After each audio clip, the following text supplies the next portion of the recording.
Drama serial पामाल में सबा कमर और उस्मान मुख्तार के बोल्ड मनाजिर पर सार्फिन की जानिब से शदीद तनकीद की जा रही है। पामाल की कहानी एक मुसन्निफ़ा मलिका के गिर्द घूमती है जिसने शादी से पहले और बाद में एक मुश्किल ज़िंदगी गुजारी। वालिद के बगैर परवरिश पाने वाली मलिका बचपन से शादीशुदा ज़िंदगी को एक परियों की कहानी समझती है, मगर रज़ा से शादी के बाद उसके ख्वाब चिकनाचूर हो जाते हैं क्योंकि रज़ा उसकी तवक्कुआत पर पूरा नहीं उतरता। ड्रामे में ये भी दिखाया गया है कि रज़ा अपनी बीवी पर शक करता है और उस पर पाबंदियां लगाता है।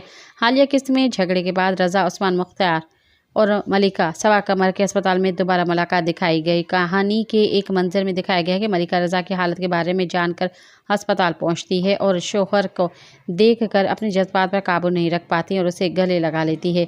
ये मंजर बगैर किसी सेंसरशिप के नशर कर दिया गया, जिसके बाद सोशल मीडिया पर सार्फिन की जानिब से शदीद रद्द-ए-अमल सामने आया। सब्सक्राइब कयो अवामी न्यूज़ HD के ऐं ताज़ा तरीन ख़बरुनि लाइ ॾिसंदा रहो अवामी न्यूज़ HD।